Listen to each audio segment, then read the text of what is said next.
Hey Eric, man, hey, how you going, mate? good, good. How about you? Very well, very well. Can you hear me okay? Yeah, yeah. Yeah. Is everything okay over there? Uh, yeah, mate. No, look, we've got a few things going on. We're in lockdown at the moment, so makes it a bit annoying. Every time we get a freaking case, our government just decides to lock everything down. So, which is a bit annoying, but it is what it is, mate. How's everything going over there? We're still in lockdown, same as you are. Yeah. So that's why I'm wearing a cap. Yeah. Can't get a haircut. I'm sure you still look good, man. Thanks, man. So, can you introduce yourself for the coaches in Taiwan? Yeah, definitely, mate. Yep. So my name's Lachlan Wilmot. I am a strength and conditioning coach here in Sydney, in Australia. I sort of started my journey as a personal trainer back in the day. Moved into sport. Did an undergraduate in exercise and sports science. Then took on a role as a strength and conditioning coach in Australian football. Worked with the GWS Giants for about 8 years. As their lead strength and power coach there in the AFL. Then transitioned into rugby league, so the NRL, here in Australia with the Parramatta Eels. I was the head of performance there, and I was there for about 2 years. 2 years prior to that, I went into partnership with Carl Goodman with a venture called Athletes Authority, which is a private performance facility here in Sydney. So I had that going on the side for a couple of years, and after 2 years at Parramatta, it ultimately got to a size that I sort of had to jump into it to help Carl out, which was great. And mate, we've sort of gone from strength to strength since, and that's where I'm coming to you live from now. In Athletes Authority, we've been having a lot of redevelopments go on the past couple of months. Brand new facility, brand new setup, which has been great. But unfortunately, yeah, we are in lockdown at the moment, so we're doing the best we can. We're still allowed to train. We're still allowed to have two people training at once. So we ultimately have just opened an outdoor area, and our athletes come through in pairs. Train together and then exit. So yeah, we'll see how it goes over the next couple of weeks, but hopefully we can get out as soon as possible. Did you guys get vaccinated? Well, we're meant to be. We do have the vaccine travelling out. I think we're at 9% of our population now, but I believe we're one of the lowest in the world at the moment because our government has just ultimately absolutely screwed up the rollout. So we've got ads being pushed on TV now telling us to go get vaccinated, but I don't even think there's enough vaccines for people to actually get vaccinated. So yeah, mate, we'll just keep ticking along with that, eh? Same here, man. Same here. Yeah, can imagine it's just a nightmare. Yeah. So you mentioned you started as a personal trainer.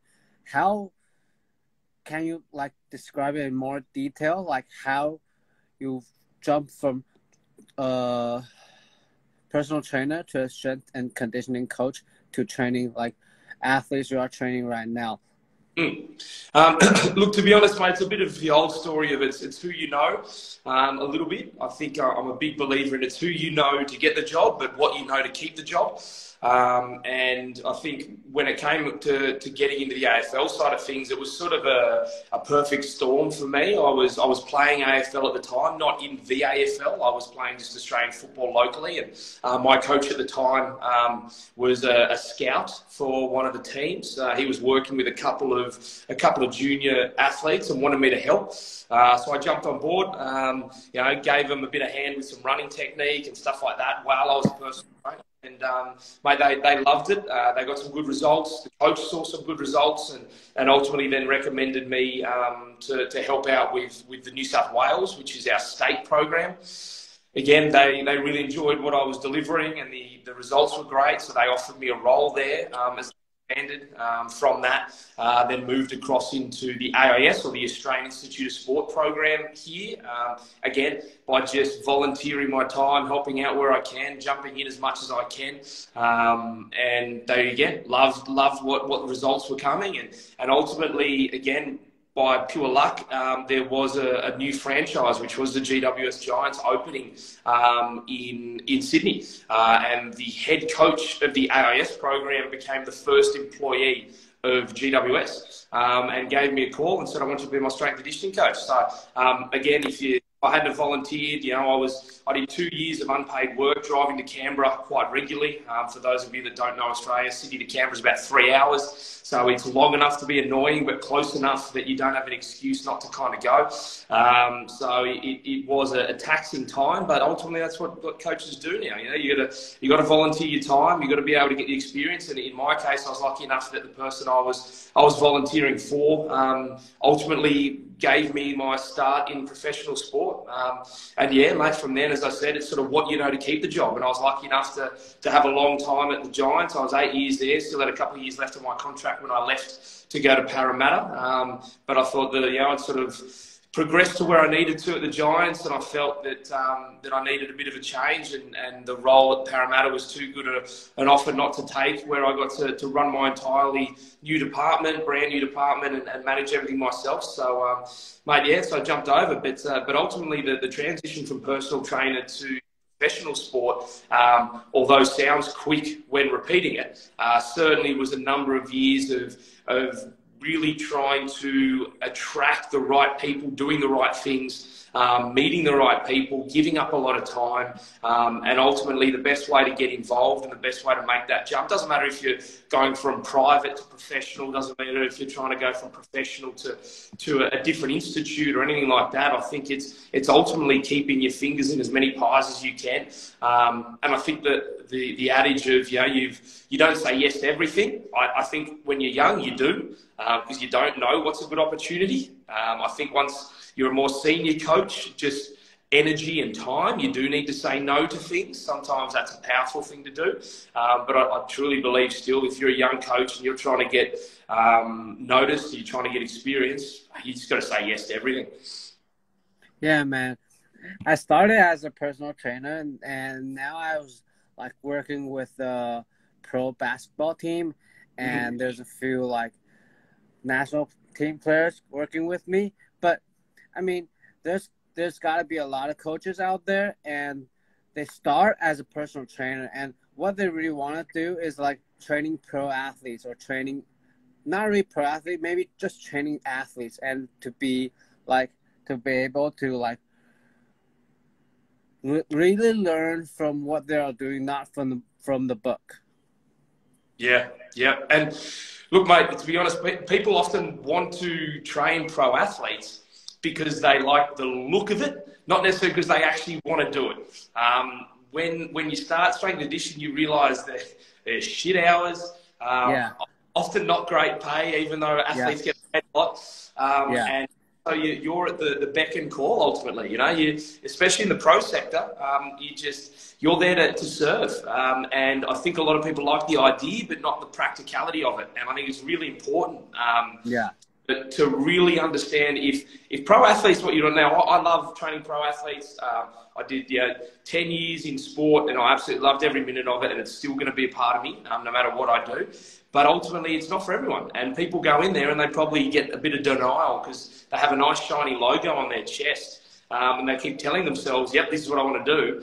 But if they're waking up each morning going, fuck, like this is just dragging feet, just trying to get around and stuff like that, and starting to get tiring, they go through divorces, all sorts of things. You really got to make the decision. And I think, I'm not sure about Taiwan. I'm unsure of the private sector there. I know America has a far larger private sector than most. But in Australia, the private sector is only now just starting to take off. And I really love the fact that we're at the forefront of it. And I think the concept of private strength conditioning facilities in Australia is really only new. And to be honest, the only people that kind of know about it are the coaches, because that's, you know, they know what the US is like. They know that there is such thing as private enterprises that specialise in athlete development. In Australia, they don't, especially athletes. You know, we're every time and time again when we have athletes.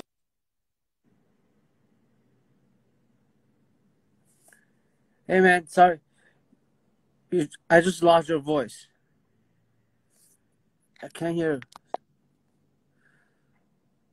Wait.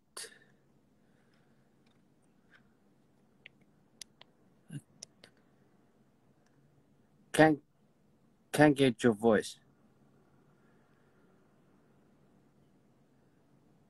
Wait.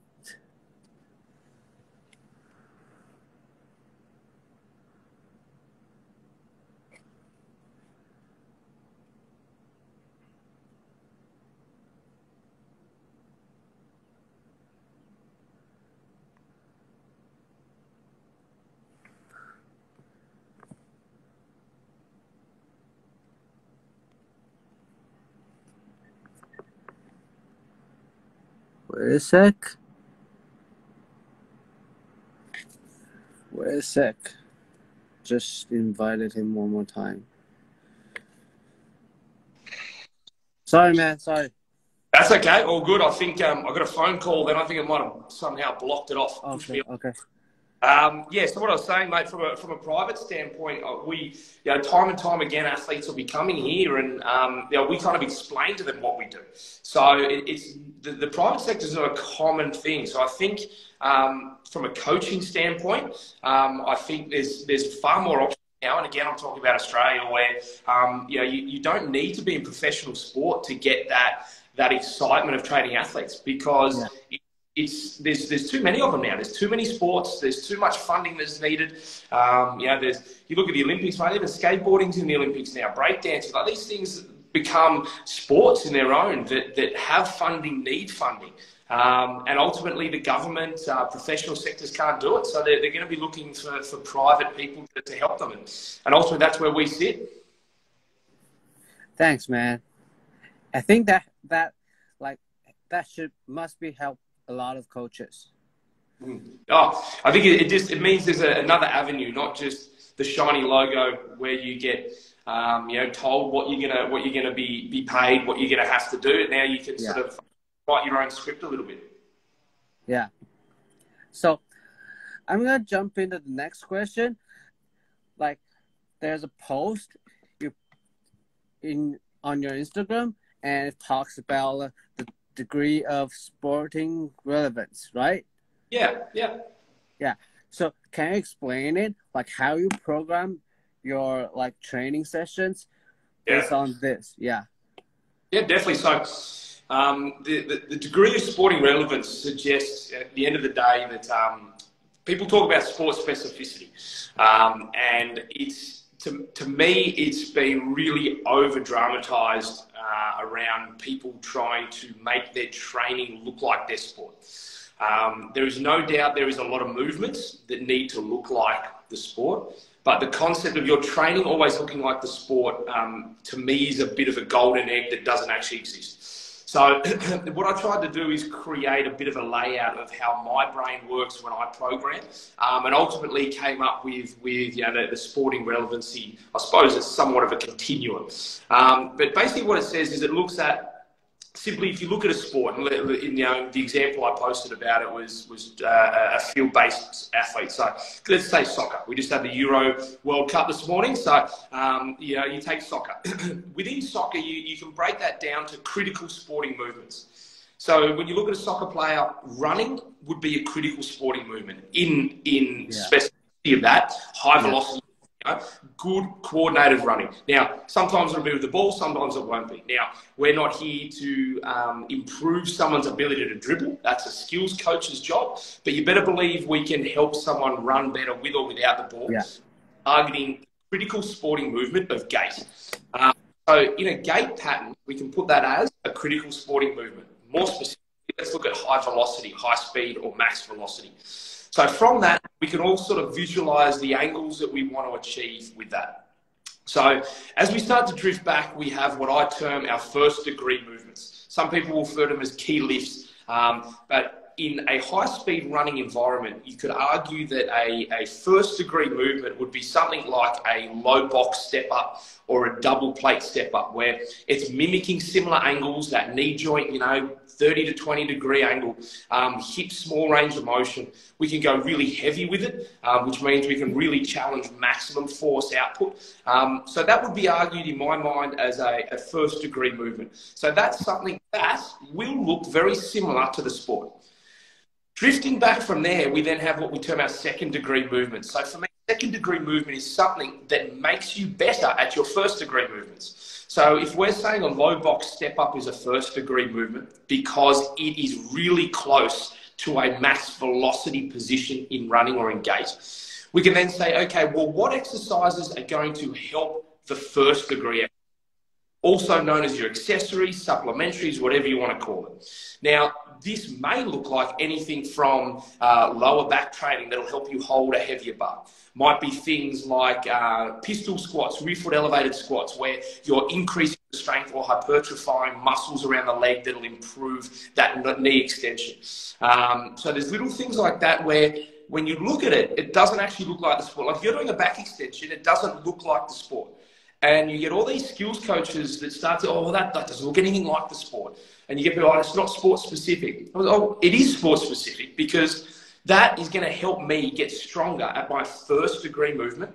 And I've already said my first degree movement is going to get me better at my critical sporting movement, which is going to be better in the sport. So you can see then the flow-on effect of that. We then have a third degree movement. So third degree movements, in my mind anyway, are defined as sort of our resilience type movements. They're the ones that will guard us against potential injury whilst doing the exercises. So for example, if you're doing a hell of a lot of low box step-ups, you may be exposed to high quad patella tendon loads. Therefore, you could be at risk of tendinopathy. Now, we all know athletes, you know, they love to get tendinopathy. So as a third degree movement, I might have some specific isometric work for my knee. Now, yeah, that doesn't look anything like the sport. Doing tendon health work doesn't look anything like the sport. But it is sport specific in the fact that that is going to guard against me getting injured while I overload my first degree movement, which is helping me at my sport. So my programs will be made up of a range of first degree movements, probably more second degree movements, and then an equal number of third degree movements. And the way it works is I target my first degree to get someone better at their sport. I use my second degree to make sure that we can get better at the first degree. And I use my third degree to ensure that we're actually not getting injured and we're trying to protect against the downside of trying to chase all these performance goals. So if you can imagine that flow was just for maximum running. If we then look at change of direction, we look at rugby league where there's impacts, where people grabbing people and throwing others. There's a number of critical sporting movements. And as a coach, you've got to be good at breaking them down. From that, you've then got to decide what are going to be my key or my first degree movements that are going to help improve my athlete in those positions. And then I start to look at, okay, well, what exercises are going to support that exercise? And then what other exercises are going to prevent against that exercise? So hopefully that gives you a bit of an idea, but that's how my brain works in my program. And quite simply, I get sick and tired of people saying, oh, that exercise doesn't look sport specific. There's heaps of exercises. In fact, if you listen to everything I just said, there's going to be more exercises in your program that don't look like the sport than there will be that do look like the sport. And that's simply because the nature of what we do as general preparation coaches. Like we aren't specific, we aren't skills coaches in a lot of times. There might be some people out there, in particular track and field, a lot of track and field coaches double as the strength conditioning coach, but ultimately we're assistants to the skills coach. So we're there to make sure our athletes get more training hours, less injury time, and are in better physical condition to perform the tasks that the coach wants them to do. That's it. Yeah, that was like did you design the chart? Because that was like the first. It was like I didn't saw this kind of thing like in other like Instagram before. Did you design it? So the chart, the chart that you saw on my Instagram, I designed from scratch on there. But that's not to say there's not a lot of input from other things. Like there's a number of people that talk about general preparation exercises and specific preparation exercises, which again are probably more global terms. You know, you use specific preparatory exercises that look more like the sport. General preparatory exercises look less like the sport. They are commonly used in more block periodization models where you're just doing general preparatory, then into specific preparatory. So certainly not my idea completely, obviously, but as I was saying, it's probably more just how my brain breaks it down for how I program, which is probably a little bit different to some people. It may be similar to other people that just haven't talked about it, but they do the same thing. But I just wanted, I had a number of interns talking to me about sport specificity and how we coach and program for athletes. So it was probably more from let's try and build something out so they can understand it better, so I can explain it better. And, as I said, they really liked it, so I posted it up and obviously had a bit of a chat, and hopefully it can help someone out there, yeah. I think it would, man. I love the chart. I love the idea of, like, the degree, like first degree movement and second degree movement. Yeah, I love that. Great. No, I'm glad you do. Yeah, not just that one. I love, like, there's, like, another, like, plyometric continuum. Yes. I think you posted, like, 2 or 3 post for the plyometric continuum. Yeah. So you mentioned, like, there's eccentric absorption and concentric production, and then jump integration, continuous jump, and shock method, right? Yes. So, like, can you explain it to everyone? Like, how do you program it from eccentric to, like, at the end, shock method? And do you do, like, just, like, from the eccentric phase to the slowly, like progress into, like, the shock method, or, like, you just mix things a little bit? Yeah, correct. So the continuum, and arguably you could call it the jump continuum. People talk about plyometrics or true plyometrics actually being what I term at the end the shock method, which is a very common terminology from Verkhoshansky, so it's nothing new. But I still believe the reason I call it a plyometric continuum is I will always follow the continuum to get someone to the plyometric stage. But ultimately it's a jump land. So we have 5 phases. So we have our eccentric absorption, the old adage of learn how to slow down before you can speed up. So that's where we learn how to land, how to absorb eccentrically. So things like tall to short landings, altitude landings, where someone doesn't need to think about producing force. They only need to focus on absorbing force. The next phase, concentric development, is then we don't need to worry about landing and then jumping. We just want to jump. So things like box jumps, where you're simply jumping up, don't need to worry about the landing too much. We're just focusing on producing some really quality force. The next one is the jump integration. So when we use a jump integration, that's when we're starting to learn how to jump and actually create concentric force, but in the same action then land and absorb it. So we've been doing tall to short altitude landings. We then keep doing them as we phase in these box jumps to teach how to produce force. And then we start to mold them together. So things like counter movement jumps, even squat jumps, hurdle jumps, things where they're just simply jumping, landing, and that's it. We then move into, say, continuous jumps, where we're now having to utilize the stretch shortening cycle a bit more. We've got to find some ankle, some knee stiffness somewhere. So things like continuous hurdle jumps or hurdle hops or 3 hop for distance type movements is really important to try and develop that continuous jump nature. And then obviously finishing with what's termed the shock method, which is your typical plyometric training, your depth jumps, drop jumps, these very aggressive landings and explosive movements that have very, very short contact times. So they're the things we want to get to, but ultimately there's a lot to be done before that. And it's one of those continuums that can really be applied to any context. So if you get a 9-year-old, you can take them very slowly through. We do extend our phase 1, phase 2, so our absorption and concentric development, we extend by lateralizing a lot of our exercises. So we'll be doing a lot of similar landing exercises, but we add dumbbells or trap bars or med balls, or we do single leg, these type of things where we're still in that same phase, but because we know they haven't hit their peak height velocity, we do know that if we teach them or get them too far along that continuum and then they grow and they're just absolute baby giraffes everywhere. So we prefer to actually hold them back a little bit until we start to see some solid growth. But also sometimes we will etch them up the continuum. When we start to notice them growing, we will bring them back in the continuum while they're going through their growth spurt and then push them along again.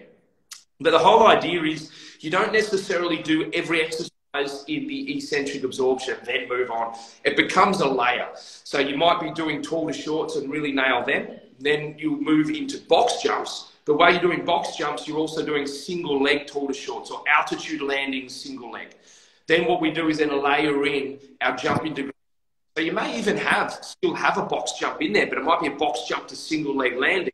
But now you're also doing a hurdle jump as well. Depending on where you're programming in your program, you will see these layer on. So we'll start to layer all of these exercises on. Once you start to get to continuous and into the shock method, usually all of your exercises will look like that, but you'll probably have a low amplitude option as well. So things like pogos, I know you mentioned you're going to bring it up around the amplitude boxes that we've been using as well. So we introduce little things like that for really good lower shank health around ankle, Achilles, calf, and soleus. But hopefully that explains it a little bit. Yeah, man. So do you count like as sprinting as plyometric? And where should sprinting, like where should it be? Like, is it like shock method or? Yeah, so it's a great question. So sprinting is definitely plyometric in nature. Like I said, it depends what you term plyometric, because I firmly believe that there's a number of things. So for example, to me, plyometrics would indicate things that are accessories to running. So I wouldn't have someone sprinting and then say, well, that's their plyometric training. Now, it certainly has a very similar effect, like you're still going to get benefits from it. But in my mind, it's like saying, does wrestling improve someone's pulling strength? Well, it certainly does. You will get stronger wrestling. But although it is load, I don't view it as a pulling exercise that would account for a strength program. So for me, if you're doing plyometrics or jump training, my assumption is it's accessory to your sport that you're doing. So what has to be taken into account is you'll still be doing your sport. So you might have a 9-year-old that's on eccentric absorption, but they're sprinting. That's fine. That's not to say that they can't sprint. And this is where a lot of people start to get confused. They're like, oh, well, they're sprinting outside. It's like, that's great. That's fine. But that's the point. That means that they're sprinting outside, so they're already loading. So for me, I don't want to bring them inside and try and then do shock method with them. When they're already sprinting, like, let's control their loads out there, expose them to running mechanics. But if I'm going to overload, as in add more to them, I want to make sure what I'm adding is very controlled in nature and I can progress it and account for the load as I go. If I just bring them in and do shock method because I know they're sprinting outside, the loading change is quite dramatic. It's not as simple as just, I'm doing more sprinting. Well, you're not. You're now isolating a little bit more. You're doing it 3 to 4 weeks. Who knows what you're doing? So for me, sprinting is by far aggressive and potentially as aggressive as some plyometric training, but it's still not an accessory to their sport. It is a part of their sport, and it should be accounted for in loading and the way you're tracking their training load, but not necessarily accounted for in, contacts per week when you look at a plyometric load. That is an accessory to everything else you're doing. But to answer your question, the sprinting side of it is, 100%. I think even as a junior, you've still got to be aware of how much high velocity running they're doing. The difference between, say, a 9-year-old versus a 22-year-old is I firmly believe a 9-year-old, even if they sprint as hard as they can, they don't get themselves as close to the sun as a 22-year-old does. I think just due to lack of the ability to create or take up muscle slack, the softness of bones, tendons, the low contractile function of a number of their muscles, that I just firmly believe, and I know it's not in the research anywhere that you're going to prove this exact science, but anecdotally, they don't really get, 9-year-olds don't do hamstrings. They just don't. When they may run like absolute shit, but I really believe that they're not getting so much speed that they're surpassing that homeostatic balance. When you get to 22, 23, you've had a lot of exposure to testosterone if you're male, and for females, same instance, they've had a lot of training under their belt, that they're so close, or in this case, above what their body's designed to run at, that's when you're risking injury, and that's when you really need to pay attention to the meters that they're actually putting at high velocity.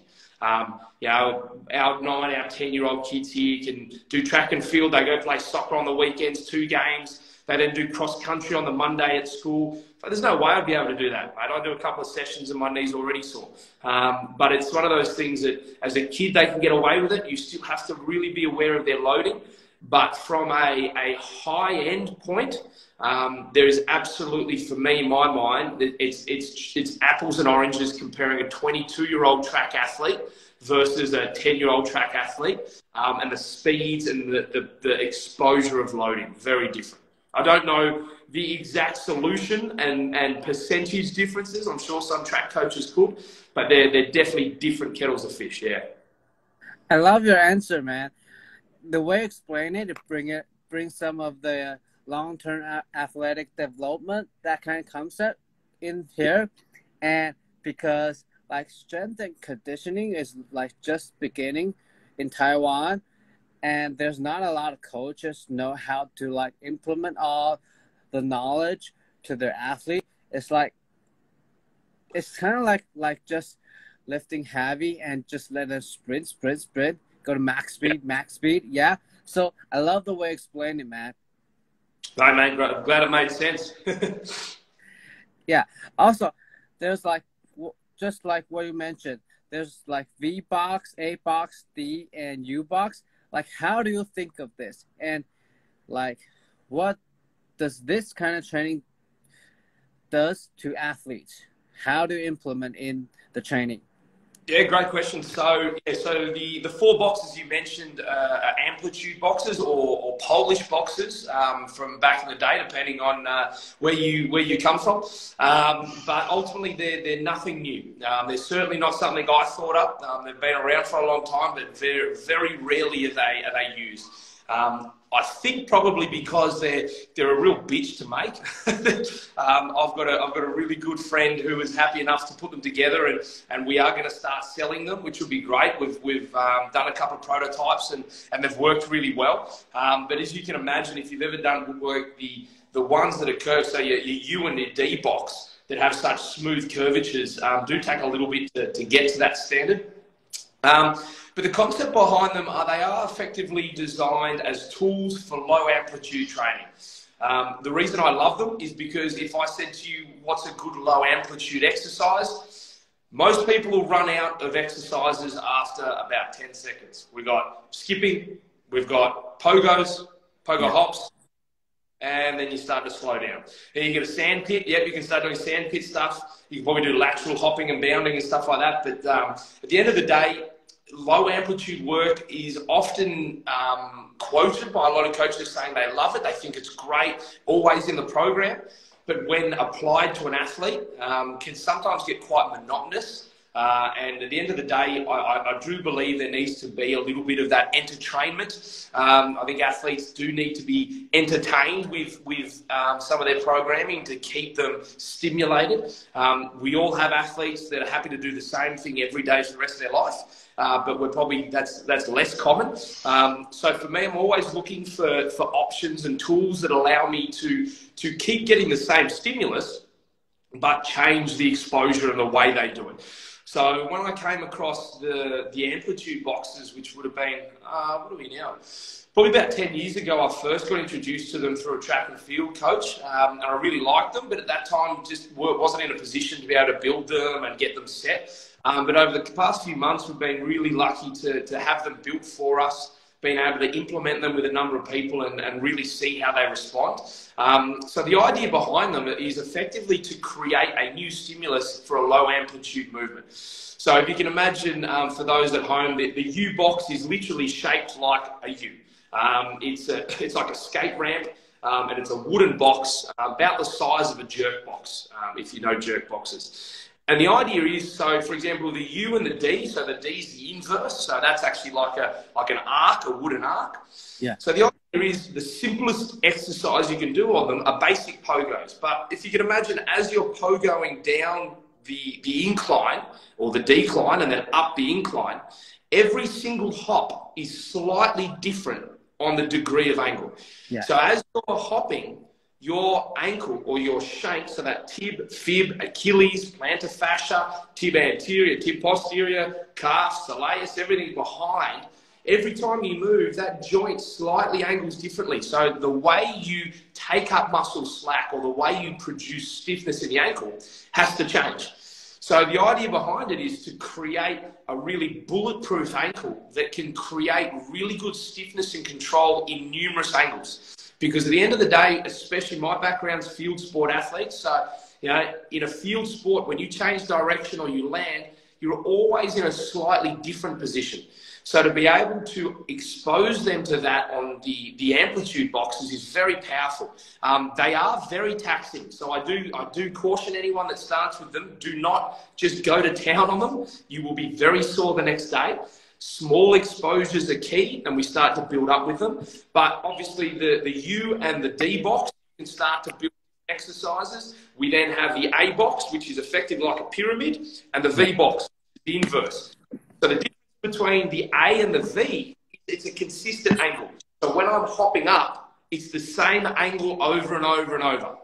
When I have the arc, it's a different angle every single position. So that again can define how you implement it, when you implement it, and why you would implement it for the athlete. But for me, when it comes to field and court-based athletes, it's an absolute game changer. It doesn't mean you can't produce an elite athlete without them. You certainly can. They are certainly an accessory. But for me, they're a very powerful accessory that allows me to have a lot of low amplitude work in that program day in, day out, while keeping them very mentally stimulated, because there's a plethora of options you can do, from bounding onto and off to. You can use med balls, bands, there's all sorts of things. So over the coming months, we'll start to release a lot more information on them and options for people to use. Hopefully within the next month, we'll be able to actually do a pre-sale where people can order, which will be unreal. But we've just got, one or two more touches to finish, and then we're on our way. Good, man. I love the idea, like every question I ask and the way you explain it is like you got a whole picture, why and how you do it. Yeah, I love that. And the low amplitude, yeah, it's like put your athlete in different situations so they can be prepared for everything. 100%. We have a bit of a saying around here that first we want to guard against the downside of sport, and then start to use and produce the upside of it. And what we mean by that is, at first and foremost, we want to make sure our athletes get on the field and stay on the field. The second part of that is now we start to really drive up their performance. But if you start chasing maximum strength, maximum speed, without making sure that you've protected from the downside, and that downside is being exposed high velocity, changing direction quickly, then it's really a recipe for disaster. You're probably, if anything, creating an athlete that can get injured easier, because you've loaded them up with ammunition, but haven't taught them how to bloody aim or fire. Now, it's an easy anecdote to say, and it is another whole different side of it when you actually have to do it in practice. And I'm not all about just doing rehab all the time to make sure athletes are protected. At the end of the day, someone getting faster does naturally protect them a bit better as well. But I think if you have that at the back of your head, your programs are very balanced in the fact that you are chasing the upside. So those first degree movements are a key focus, but you're not forgetting those third degree movements that at the end of the day, they could be the difference between the athlete sitting on the bench or actually being on the field. Yeah, man. So I'm going to ask the last question, and it's also a post from your Instagram. Yeah, man, I love your post. I'm glad. Yeah, so this one is about returning to performance. Yeah, there's like 5 phases of return to performance. Yeah. So can you explain it? Like how did it work? Yeah. I mean, I see a lot of things, it's kind of like the same, but at the end, you put like max velocity on the phase 4, and change of direction at the phase 5, right? So that was those two was what I was like, can't figure it out. Which one should I put before, or which one should I put at the last? So can you explain it to the coaches in Taiwan? Yeah. So it's probably a little bit misleading when everything's done in a singular column like that. Unfortunately, with Instagram, that's all you can do. But I'll start from the beginning. So the 5 phases are what our coaches, but mainly our rehab staff here. So we've got 6 physios that run our rehab program. And our system is based off these 5 phases. We have them plastered up on huge writing on our wall in our physio room for our athletes to see and understand. And the 5 phases are basically site protection, where you're trying to get the injured site healthy again. That might be swelling, it might be range of motion or anything like that. The next one is then a load introduction. So that second phase is where, okay, now the site has healed to an extent. We want to start loading the area to start progressing it. The next phase, phase 3, is our strength accumulation. So now we've introduced load into the area, we want to actually get it strong again. So we start to accumulate strength. The next one is that training integration. So now that the joint, the area, the muscle is really good, we want to start to integrate it back into your typical training.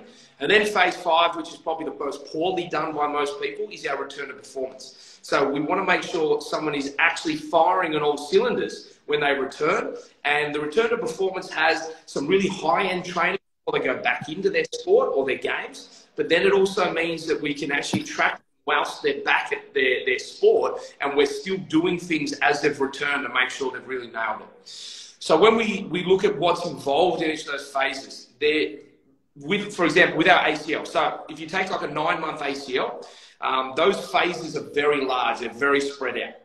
When we take, say, a grade 2 hamstring, those phases still all exist, but far smaller. As you can imagine, site protection on phase 1 for an ACL can sometimes be 4 weeks, 5 weeks. Yeah.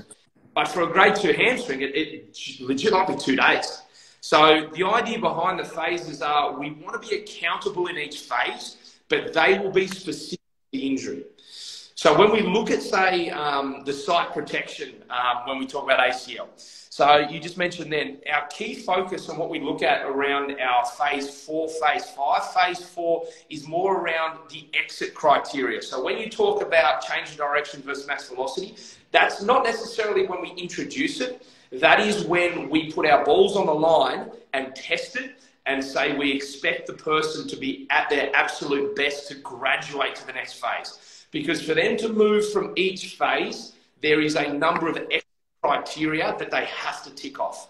If they don't tick it off, they don't move on. As an example, in site protection, we might have a joint angle that they need to achieve. So in ACL, range of motion, we might want to get them to full extension, depending on the surgery and who it is. But if they don't achieve full extension, then they do not graduate to the next phase. So it really depends on the individual, but that's the type of flow that we want to have. We want to have specific exit criteria for each phase. So when we talk about max velocity and change of direction, phase 4 is our max velocity criteria. We want to expose them to some max velocity and test them to make sure that they are at a standard that we're happy with. That doesn't mean they haven't been exposed to max velocity previously, but that's when that becomes an extra criteria. Same as change of direction. In our ACL protocol, they introduced a change of direction in phase 2, would you believe? In the gym, they literally do a walking Y. So what that means, they walk forward, they get to a cone, they walk to the left, or they walk to the right. Now, from a change of direction standpoint, it's absolutely nothing. It doesn't affect them, it doesn't challenge them, but it gets them thinking and mentally getting them back into the positioning and movement before we ever get near actually introducing it. But the change of direction, by about phase 3, they're doing some really good change of direction. So, but they're not tested. It's not now said that they have to exit. But when we look at phase 5, for them to go back into games and everything, we do test it. We say, right now, phase 5, before you get back into your games, you better demonstrate some amazing change of direction without testing. Not, let's start change of direction. let's test it. Does that make sense? So it's like saying when you see those exit criteria, that's like at school, you've got an exam. You know your exam for change of direction is phase 5, but you've got 3 phases to prepare for that. But you know that exam's coming. Yeah, so it's like you're preparing everything from the beginning and just planning out, right? And exactly. Microdose everything. Yeah, so the thread remains. So, for example, even in site protection, the back end of that, we do a step to base. Now, step to base is very low level, but nonetheless, it is that thread of change of direction. So, you know, from day one, we're trying to do things that will start to build the threads because we know they're going to get tested on them soon. Man, I love the way you explain everything. I'm glad, mate. It's easy. So good. It's like everything is so thought out, and it's like everything explained is so deep. It's so detailed, and it's easy to learn from you, man. Beautiful, beautiful. Well, mate, by the end of the year, we'll be releasing a few more education things, so make sure you jump on, eh? Yeah, cool, man. So that was what I was hoping you were gonna be like explaining or like talk to the coaches in Taiwan. It's about, I saw the website, right? And you're in the website, there was like education and mentorship, right? So yes. Can you talk a little about that?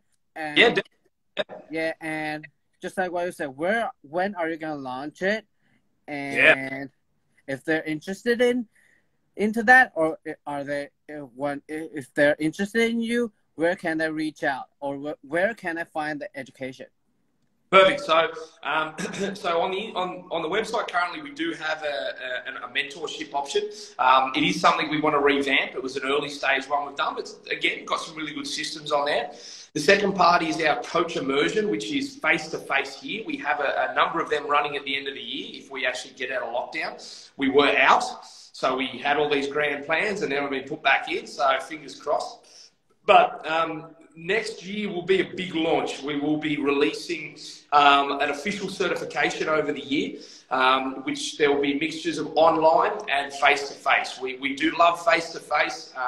Again, COVID pending, we do want to be a face-to-face education company. That's what we pride ourselves on. There's nothing better than actually talking and being there and learning. But also we understand there's a lot of people that won't be able to make it. So we will be putting online things, but hopefully by November will be our first announcement. So the best way to find it is to be honest, on my Instagram and Athletes Authority Instagram are the 2 best places. That's where we announce most things, and that's where most people will find any information. But obviously the website will be updated with everything as well. But ultimately the biggest push is going to be on Instagram. So if you want to keep up to date, make sure you follow either myself or Athletes Authority or both. Cool, man. So like the education is going to include everything we talked, right? Like that's from the idea. Injury to return to play, right? We're going to have a performance side, and we're also going to have a sports rehab side. So a little bit of both. So depending on what you want to get out of it, there should be something for you. Cool, man. So let me know when you launch it, okay? Yeah, I'm definitely. gonna share it for you, and I think there's gonna be some coaches from Taiwan. They're probably gonna. The only way they're going to do it now is from online. Yeah, I think that'll be the case for a lot of countries for a while. Yeah, so if you need a translation, let me know. I'll translate it for you, okay? Love to, mate. You can be the little head in the corner and you can translate. Thanks, man. Thanks. Thank you awesome. for the time. Appreciate it. I really love the way you explain everything. It's so cool, man. Right, man. Well, when all this crap moves on, mate, we'll have to get you out here, eh? Okay. Thanks. See you. Got it, mate.